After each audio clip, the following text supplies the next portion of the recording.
शिराळा तालुक्यातील ब्यूरमध्ये बिबट्यांचा 4 वर्षीय मुलावर हल्ल्यात मुलाचा मृत्यू।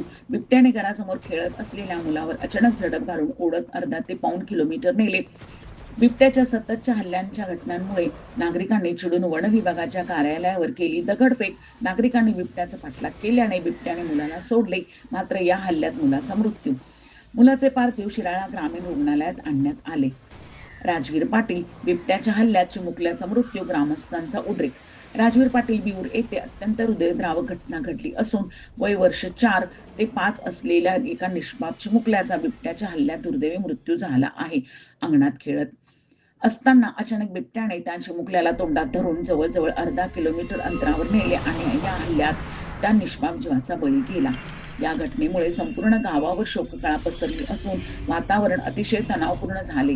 आई वडिलांचा आक्रोश, नातेवाईकांचे अश्रू आणि गावकऱ्यांमधील असह्य वेदना पाहून प्रत्येकाचे मन हेलकावून जात होते। सांगलीच्या बिऊर येथे बिबट्याच्या हल्ल्यात 4 वर्षीय मुलाचा मृत्यू। शिराळा उपजिल्हा रुग्णालयात बिबट्याच्या हल्ल्यात 4 वर्षीय मुलाचा मृत्यू प्रकरणी शिराळा उपजिल्हा रुग्णालयासमोर नागरिकांचा उद्रेक। शिराळा येथील वन विभाग कार्यालय ऑफिस संतप्त नागरिकांनी केली तोडफोड। अखेर रात्री उशिरा शिराळा उप रुग्णालयाच्या समोर संतप्त नागरिकांनी वन विभागास कारणीभूत धरून त्याच्यावर कारवाई व्हावी, त्यांना निलंबित करावे व बिबट्याचा बंदोबस्त करावा। वन विभागांचे अधिकारी आल्याशिवाय मुलाचे पीएम करू नये अशी मागणी लावून धरली। स्थानिक लोकप्रतिनिधी आमदार सत्यजित देशमुख, उपविभागीय प्रांत अधिकारी अर्जुन श्रीवास्तव, उपविभागीय पोलीस अधिकारी अरुण पाटील यांच्या बिबट्याला पकडण्याचा प्रश्न, वन विभागाच्या अधिकाऱ्यावर हलगर्जीपणा याविषयीच्या समझोत्यामुळे नागरिक झाले शांत। मी कडला गेल्याबरोबर बिबट्या तिथं जाऊन म्हणजे अडकलेला आहे। मी उचला गेल्या परत माझ्यावर हल्ला खाली वाकल्यावर माझ्यावर हल्ला करायला लागल्यावर माझ्यावर त्यानं टाकलं, त्याला झोप तिकडे घेतलं, परत उचललं, परत तिकडून परत आणि फिरचं हात मारला तुम्हाला हात मारला नाही त्यात काय पोराचा म्हणजे मला वाटतं ही पचल ती काय दिसू शकलं नाही। उचलल्याबरोबर वाटून असतं तर ते बरोबर त्यानं माझ्यावर विचार केला, हे बरोबर। आज संध्याकाळी 6:30-7च्या दरम्यान बिबट्याच्या हल्ल्यामध्ये राजवीर हनुमंत पाटील नावाचं एक अत्यंत चिमुकलं निरागस अशा पद्धतीचा मुलगा आमचा हा दुर्दैवानं आम्हाला गमावायला लागला आणि त्याच्यामुळं प्रचंड मोठ्या पद्धतीचा जनरोष जो होता, जनरोष या निमित्तानं आपल्या असणाऱ्या ग्रामीण रुग्णालयाच्या समोर लोकांनी दाखवला। त्याचं कारण असं आहे की वन खात्याच्या मार्फत सातत्यानं या बाबतीत असणारी जी काही भूमिका आहे त्या भूमिकेच्या बाबतीतला तो रोष होता। समाजामध्ये खूप मोठ्या पद्धतीनं भावना होती की उपोळ्यामध्ये जो प्रकार घडला, खेडमध्ये बिबट्या दिसला होता, त्यानंतर बिऊरमध्ये सुद्धा 2 वेळा बिबट्या दिसला होता। एक ठिकाणी तर उपोळ्यामध्ये एका मुलीला लहान तिच्या भावानं वाचवलं, नाहीतर ती सुद्धा बिबट्याला बक्षस्थानी पडली असती। आणि म्हणून या निमित्तानं सर्व नागरिक इथं जमले होते। आज या नागरिकांचा रोष बघितल्यानंतर जिल्ह्याचे असणारे वन खात्याचे अधिकारी, आपले SDO आणि असणारे सर्व प्रशासकीय अधिकारी इथं आले। आम्ही सगळ्यांनी या निमित्तानं त्यांच्यासमोर आपल्या लोकांची असणारी जी जनभावना आहे ती जनभावना त्यांच्यासमोर मांडली आणि ती मांडल्यानंतर असा सर्व निर्णय झालेला आहे की इथले जे असणारे RFO जे आहेत त्यांच्या संदर्भातली सस्पेन्शनचा अहवाल तात्काळ सरकारकडे पाठवायचा आणि त्याचबरोबर अहवाल मंजूर झाल्यानंतर त्यांच्या बदलीचा प्रस्तावसुद्धा मान्य करण्यासाठी सरकार पटलावरती पाठपुरावा करायचा। या संदर्भातला निर्णय आपण सोमवारी सरकारकडे अवगत करणार आहोत। तसेच आपल्या असणाऱ्या सर्व सहकार्यांनी इथं सहकार्य केल्यामुळं आता पंचनामा आणखीन त्याचबरोबर पोस्टमॉर्टमची प्रक्रिया आता सुरू होईल।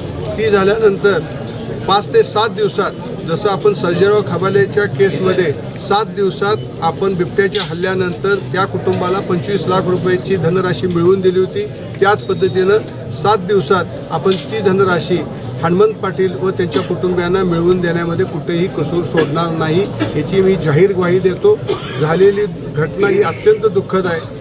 हे मिळालेली जी धनराशी सोडून मी आवाहन करतो माझ्या असणाऱ्या सर्व स्वकीयांना, माझ्या असणाऱ्या सर्व सहकाऱ्यांना की आपण सगळ्या मंडळींनी मिळून आणि काही धनकोश गोळा करून आपल्या ह्या कुटुंबाला देता आला तर त्याच्या संदर्भातला सुद्धा प्रयत्न करूया. आणि ह्यापुढं या संदर्भात वन खात्यानं असं आश्वासन दिलेलं आहे की त्यांनी नागपूरच्या असणाऱ्या वन खात्याच्या केंद्राकडनं ट्रॅप लावणे आणि ट्रॅप लावून असे नरभक्षक बिबटे जे आहेत त्यांना पकडणे या संदर्भातली परवानगी त्यांनी घेतलेली आहे. हा नरभक्षक बिबट्या पकडून तो त्याच्या हितनं निश्चितपणे हलवण्याच्या संदर्भातली युद्ध पातळीवरती व्यवस्था केली जाईल एवढी मी या निमित्तानं ग्वाही देतो. एक दुःखद घटना घडलेली आहे. बिबट्याचा हल्ला होऊन दुःखद निधन झालेलं आहे.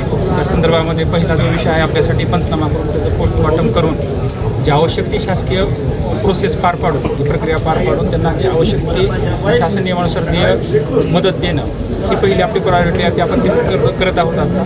त्यानंतर दुसरा जो विषय आहे इथल्या ज्या आरोपीविषयी ज्या तक्रारी आहेत त्याच्या अनुषंगाने प्रस्ताव पाठवायच्या संदर्भामध्ये त्यांचे जे वरिष्ठ आहेत गवते साहेब यांच्याशी माझं बोलणं झालेलं आहे. आपण हा प्रस्ताव उद्याच तयार करून उद्याच पाठवायचा. उद्या जरी सुट्टी असली तर उद्या पाठवायची तर तजवीज ठेवलेली आहे. तिसरा विषय आहे की लोकांकडून असे लक्षात आलं की पिंजरे बसवायचे आहेत. त्या संदर्भामध्ये पिंजरे बसवायचे आहेत आपल्याला, तर ते आपण नागपूरवरनं परमिशन घेऊन आजच आपण पिंजरे लावत आहोत. आणि ते बिबट्या लवकरात लवकर कसा जेरबंद होईल यासाठी आपण आवश्यक ती उपाययोजना आजच करत आहोत. आम्हाला लिखी पाहिजे, आमच्याकडे लिखी पाहिजे असते तर आम्ही सांगा आत्ता अख्खं गाव शिराळ तालुक्यातल्या प्रत्येक गावाचा तुम्हाला लेटर द्यायला 100% नाही. तुम्ही प्रांत अधिकारी आहे ठीक आहे, आम्हाला फॉरेस्ट जो एफओ असतो त्याच्याकडे पाहिजे. मंत्रालयातले जे फॉरेस्ट अधिकारी आहेत ते पण पाहिजे.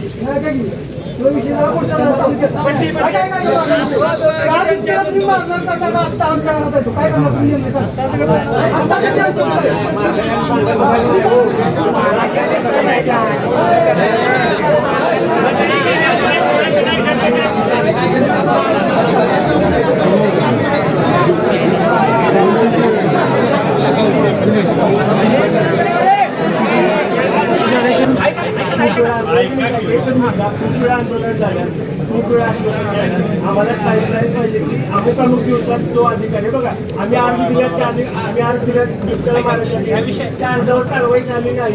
आता आम्हाला टाइम लिमिट पाहिजे, टाइम फ्रेम पाहिजे. त्या अधिकाऱ्यानं अर्ज मिळून सुद्धा त्याच्यावर कुठलीही कारवाई केली नाही, त्याने जाणीवपूर्वक केले. आणि जर जाणीवपूर्वक जर करत असेल तर त्याचं सस्पेन्शन आम्हाला ठरवलं 15 दिवसाच्या आत.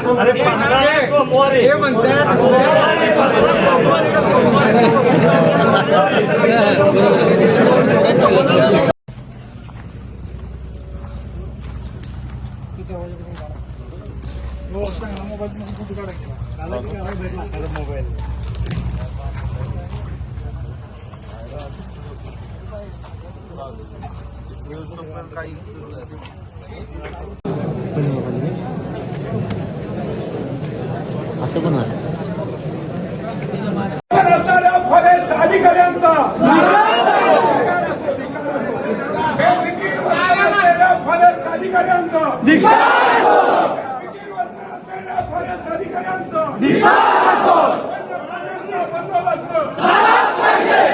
पियुष भाटे यांचा रिपोर्ट.